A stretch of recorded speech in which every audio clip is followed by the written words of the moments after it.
I got forwarded an article in The Athletic by about 10 to 12 different guys, all saying this is the best article that could ever be written about Game 7, and I read it. It's in The Athletic, and it's written by Jayson Stark, who joins us right now. I texted him. I got his number, and he was kind enough to do that. I will say it's the definitive article. It had it all. It had context. It had the highlights. It truly wonderful. I thank you for. I know where you were, Jayson, because you were right there in Toronto. Yeah, that Toronto Dateline might have given it away, right? Yeah. Yeah, I was sitting in that press box in the Rogers Center and saw that, and that's a goosebumpy kind of experience, Billy. Like, I honestly think the best part of being a baseball writer, having the job I have, is sometimes you get to see stuff that people talk about for the rest of their lives. And then I get paid to tell that story, tell the story of what we all saw. And I felt so lucky to be at this game. It was something to see. It was something to remember. As you said, a game forever lifted above all other games, the greatest Game 7 of them all.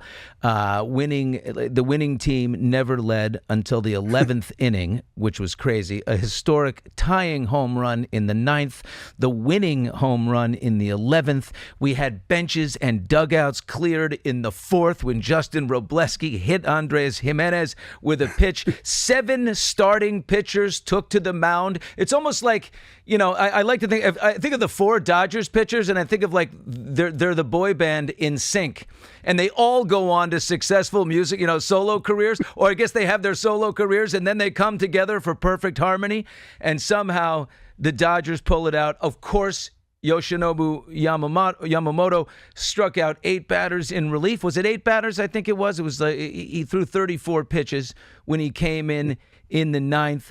But, I mean, of all the storylines in there, Miguel Rojas, a backup infielder brought in the 9th inning, and what he did was incredible.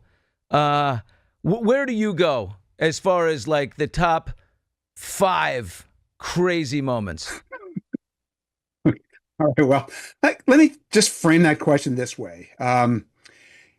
Just the stuff that you're bringing up here, to me, it's a reminder why baseball is the greatest sport.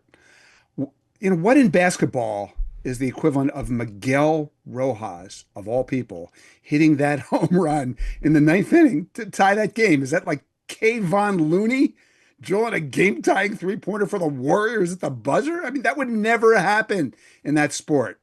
Why was he in the game? Why was he in the game at all? I mean, it's amazing that Dave Roberts put him in. Why? Dave Roberts had a gut feel, and it showed those last 2 games a bunch of times. And it was just so cool. Wow. You mentioned, you with Charlie Sheen. Charlie Sheen's the only guy that didn't pitch in that game. The Dodgers pitched everybody but Sandy Koufax. They have 4 starting pitchers, and they all pitched in Game 7. And the Blue Jays pitched their entire rotation except Kevin Gossman. And again, it's a reminder, Billy.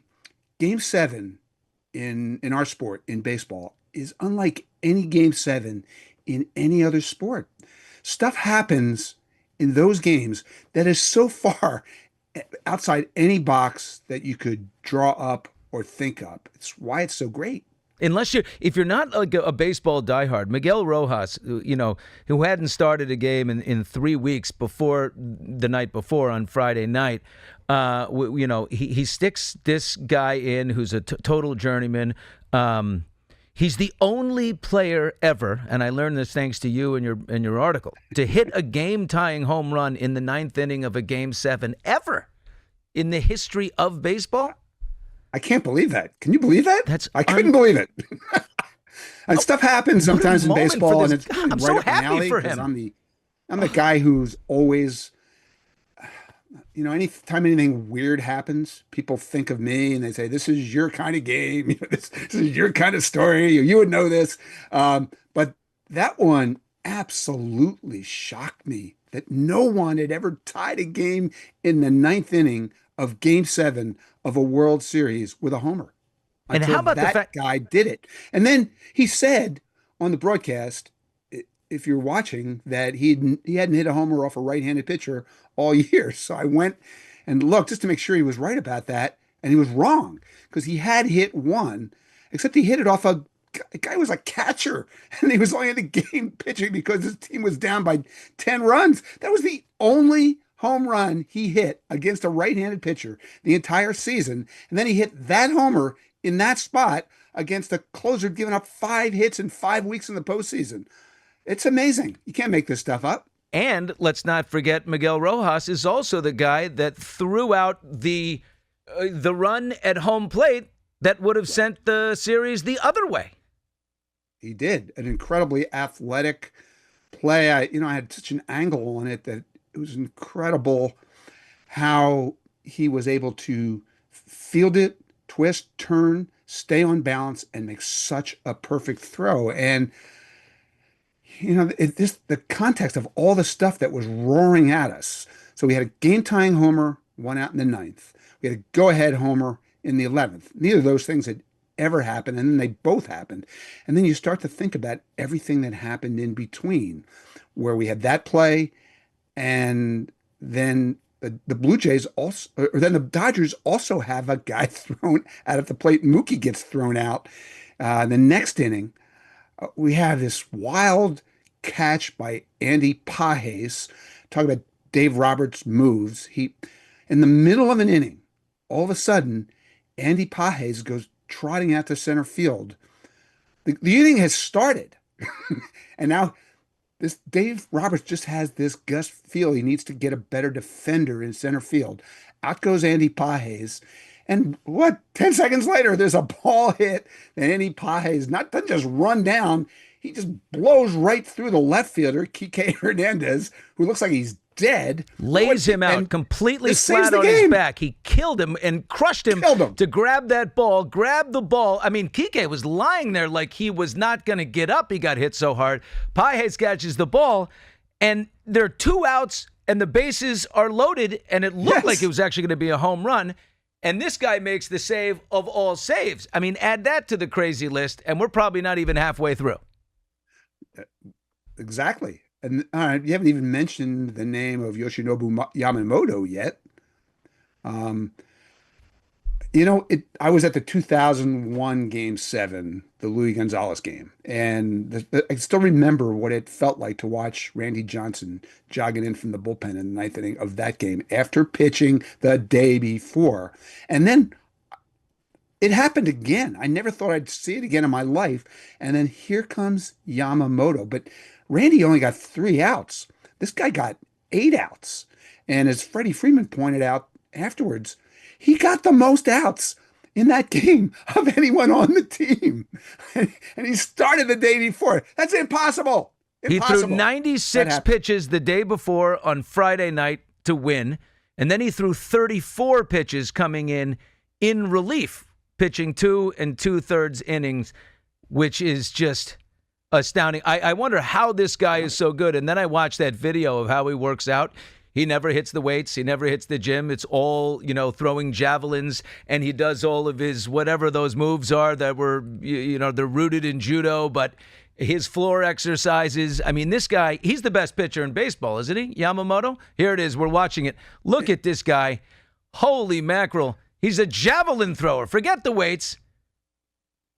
That looks a lot like your workout program, right? Oh, yeah. See, I love a reverse bridge right here into a little rollout, whatever the heck I'm looking at. He is one flexible dude, but I think he's got to be the best, right?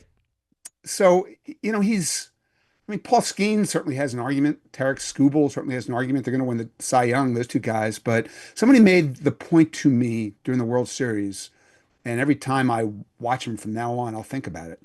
He's the best pitcher in the world. Yeah. He won 3 straight awards in Japan, 3 years in a row as the best pitcher, best player in their sport, in their league. And then he was so much better than everybody else that the 2 seasons since, they haven't even given out that award. Oh my God! And now he's doing this. Oh wow! On the other side of the Pacific, and it is goosebump material. It's just, I'm so glad. Let me ask you this question. Did baseball need this moment? Was baseball, due to, I don't know, football, some of the licensing contract broadcast deals that they had done and a little back and forth, was baseball in need of a reminder of how great this game is and why it's our national pastime?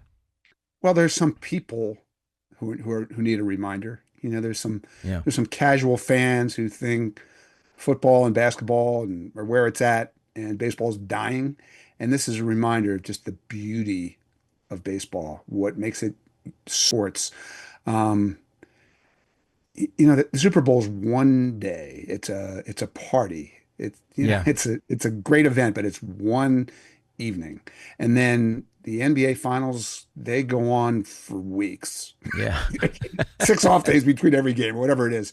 And baseball just keeps roaring at you one night after night after night. I mean, I covered an 18 inning game and I wrote until 5:45 the next morning Pacific time.